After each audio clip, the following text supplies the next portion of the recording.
how you guys doing today? We're coming here live from Kitchener. It's autotips.ca.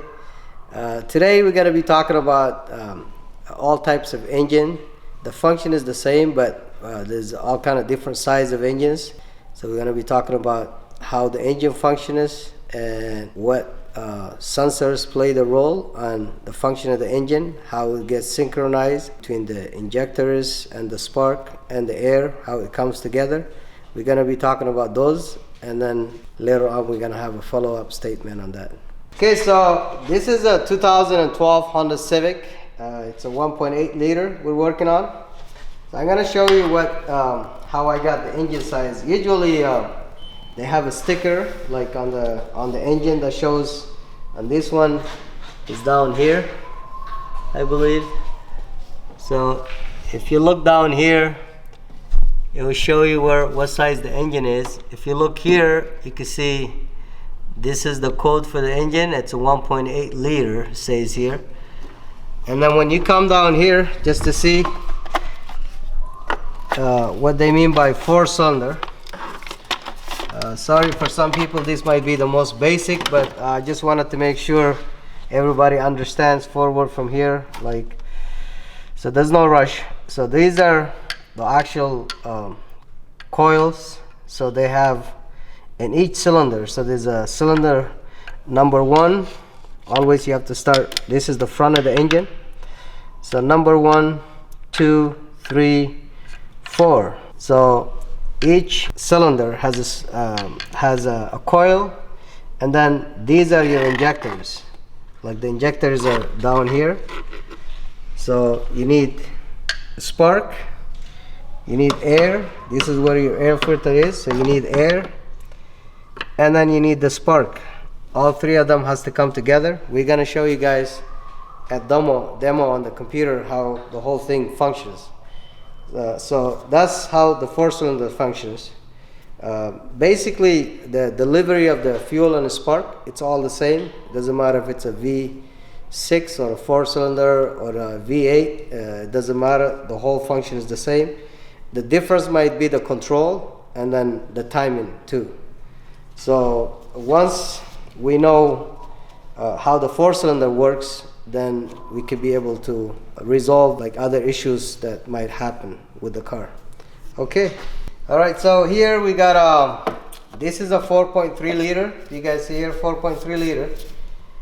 We're working at a 2002 Lexus SC430. So I got to take the cover here to show you what so we can access the engine. I have to take this cover off. So when we look down here, over here, so you got coil, but usually it's 1, 3, 5, and 7, and then you got the even numbers on the other side. So you got the same thing. So you got 8, 6, 4, and 2. So you got your spark coming through there, and then you have to have your injectors, because this is your intake. So the injectors are here, and this is your air content. So you need air, fire, and then gas for the engine to be able to start.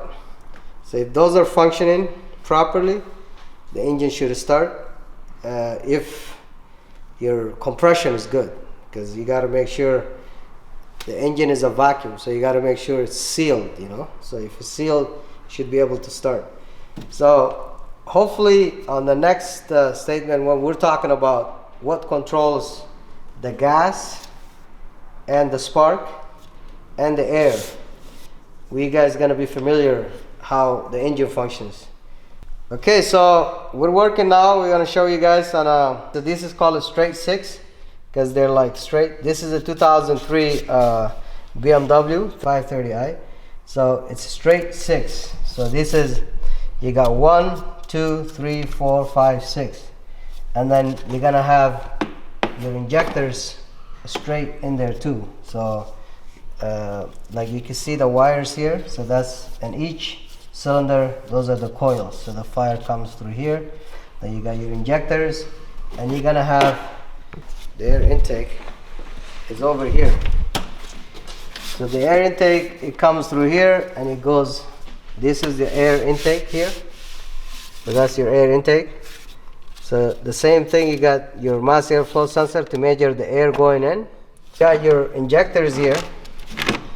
So that means injector number 1, 2, 3, 4, 5, 6. So you got your injectors here, your coils here. So that's how they like fired up together, you know what I mean? So for this to happen, you're gonna need some sensors.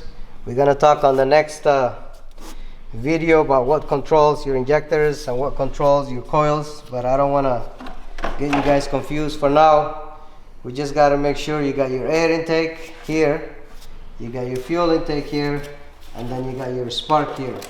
So that's what I want you guys to know. V6, so this is straight 6. If it was a V6, it would be like 1, 2, 3, 4, 5, and 6. Most cases. So, and this one is a straight 6. So the cylinders, they go 1, 2, 3, 4, 5, 6. So hopefully you guys find this one helpful, because once we know how the cylinders are set, it's easy like to even diagnose it. Because let's say you got a check engine light, if it says cylinder number 3 misfiring, then you know exactly where the cylinder number 3 is, and then you could approach it that way. If it's missing spark, or if it's missing injector, and so that's why we want to start through the basic engine function and how it's set. Until the next video, peace.